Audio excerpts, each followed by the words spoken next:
What's up, Buttercup? Welcome back to my channel. I'm Nicole, and today's video is why military men don't read, featuring a very unofficial survey.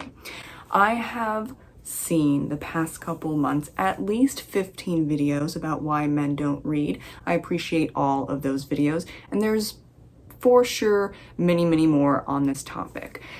But I didn't see anyone either interviewing or talking to or like have their own experience of manly men, as in military. And as you will see, 3 of the 4 participants in this unofficial survey that I did have been to combat at least once, and 2 of them multiple times. Like, I'm talking Iraq and Afghanistan. But I think it's really important to talk to the manly men, in this case military men, Army and Marine specifically. Now, the age range for these men is 30 to 65, and some of them have families, some of them do not, and they are fairly high up. It is sergeant onwards, but I am not mentioning the highest ranking officer in this because he doesn't want to share that information. And really, this is kind of broad, but they did not want to share in-depth information for the public. Totally understand. Oh yes, okay. These are military dudes.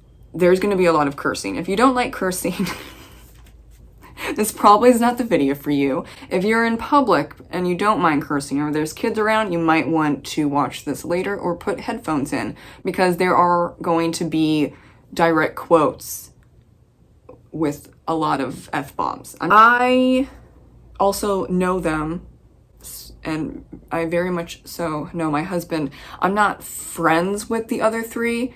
My husband's my best friend, so I know him extremely well, and he is up first on the topic of why military men don't read. So his background is Army and Marine, and he reads all the time. He will read via his Kindle, listen to audiobooks when he's driving or he's cleaning or doing yard work or handiwork around the house, and then he will buy physical books when the book is awesome. When I asked my husband, why do you think men in the military don't read much? And he said a lot of them are too busy to read because they have families and they work. They also prefer on their downtime to play video games.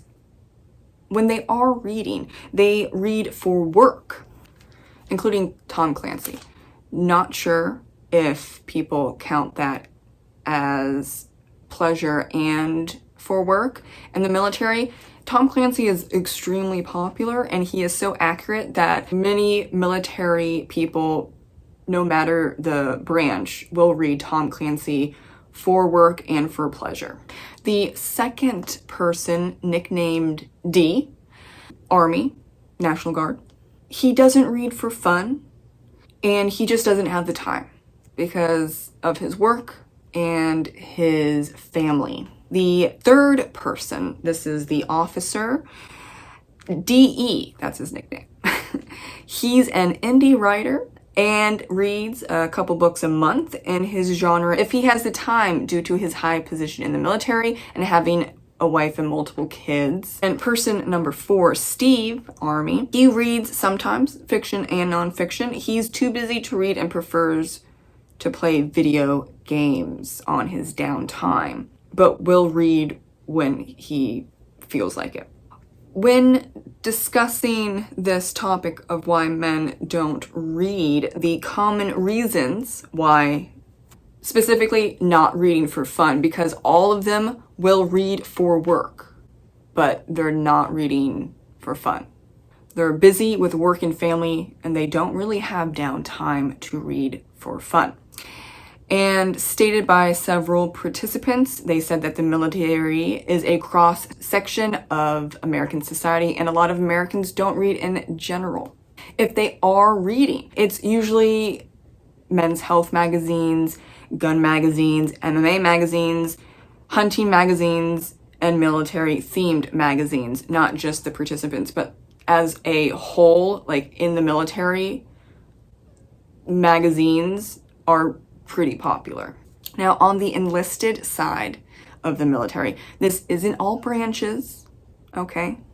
So don't come at me or these participants in the comments, but there's not a lot of interest in academics or any sort of scholarly activities. Many graduate from high school and then go into the military. The people who enlist with a high school degree are products of the, quote, failed public school system that forced them to read shitty books. So why would they choose to read for fun when they were trained otherwise? As in, they were trained to read and get grades for them and nothing else, and they did not enjoy it. Therefore, they're not going to read for fun because it was never taught to be fun. On all military installations, large and small, they will have at least one library, and they're very well stocked. And there are mobile libraries that went out to combat areas, throwback to the wars in Iraq and Afghanistan. Specifically, that happened with my husband several times when he was stationed there. Every military main exchange and almost all shopettes will have some fiction and nonfiction books for sale. AFEs wouldn't stock those books if they weren't selling.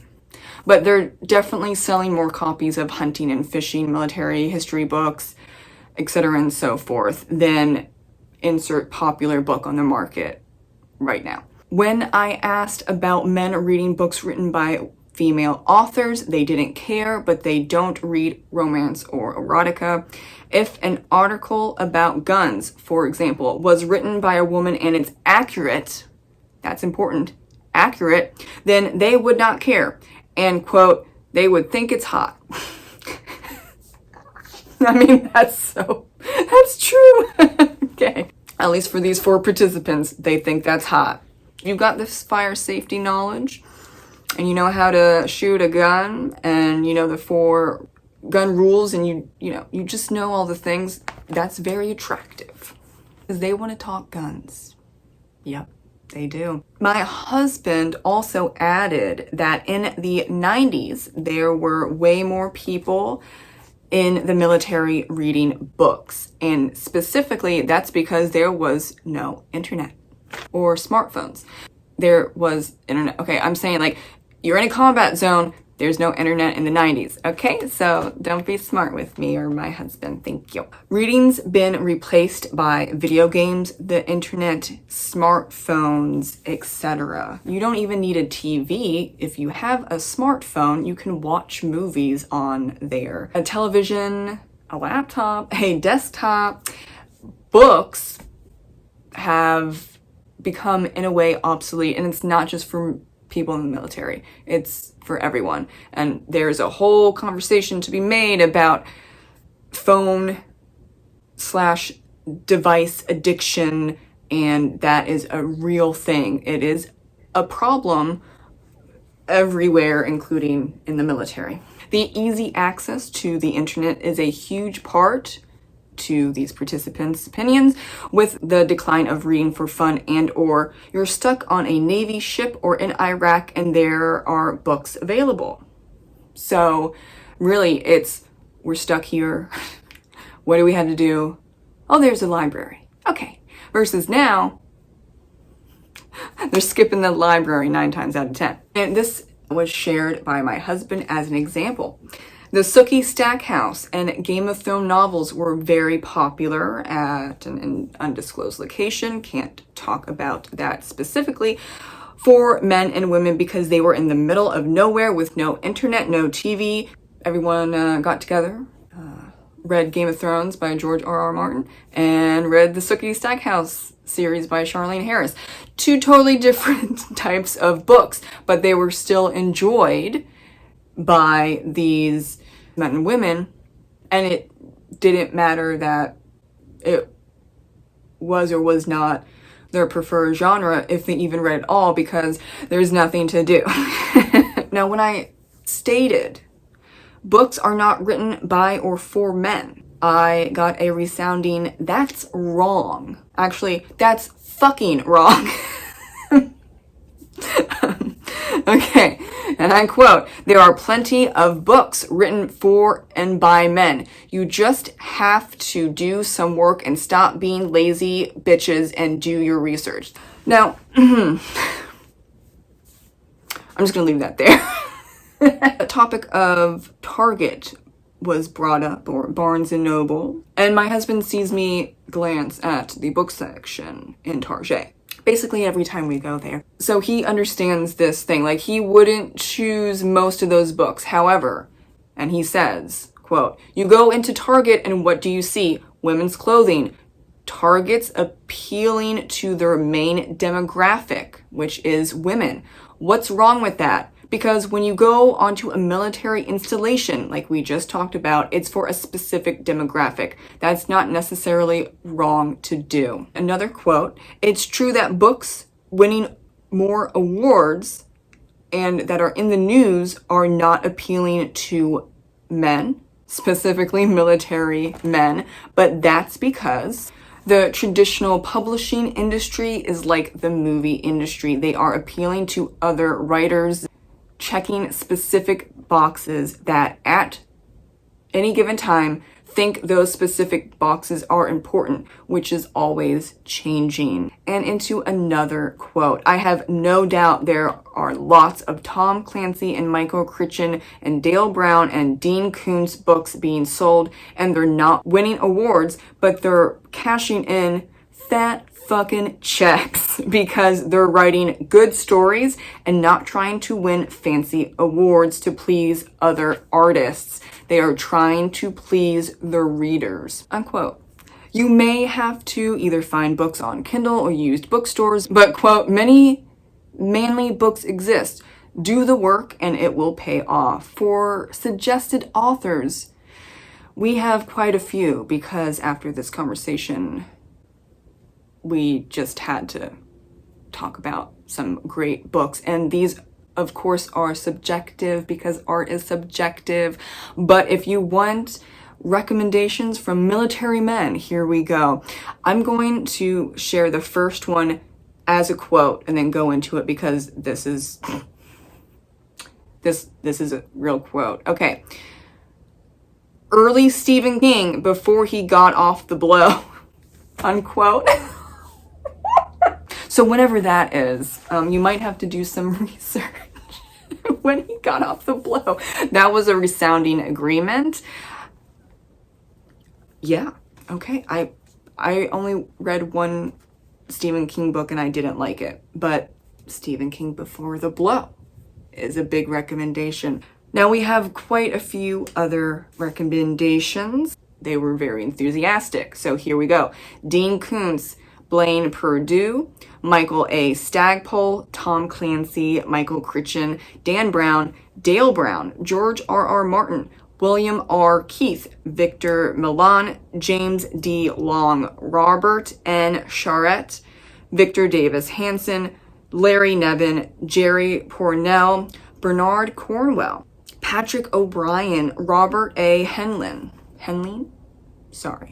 Michio Kaku, Richard Dawkins, Hunter S. Thompson, James Herbert, John R. Lott Jr. Sorry, I'm reading this and I have really bad handwriting. John Earl Haynes, Harvey Keeler. Sorry, Eric Brandell. Yes. Sorry again. Jocko Willink. I read one of his books. He's cool. Arthur Conan Doyle, Mark Twain, Edgar Rice Burroughs, Edgar Allan Poe, Andy Weir, Christopher Hitchens, Carl Sagan, Adam Savage, Ernest Hemingway, Kurt Vonnegut. Oh, and I asked my husband, "Can you tell me how you say Kurt's last name?" And I messed that up. I'm so sorry, Kurt. Dashiell Hammett, and Arthur Herman. Thank you so much for watching my video specifically about military men and why they don't read. I think this was a really fun twist on this topic. Like I said in the beginning, I think that all the videos that I watched were valid and they were really interesting. However, I am a rebellious little potato and I wanted to do something different, especially when really I think that you should ask people's opinion and get their thoughts, comments, and concerns compared to just assuming and running with that assumption. Thank you so much for watching and taking this lovely journey with me through the minds of 4 military men. I will see you in the next video. Have a great rest of your day. Bye.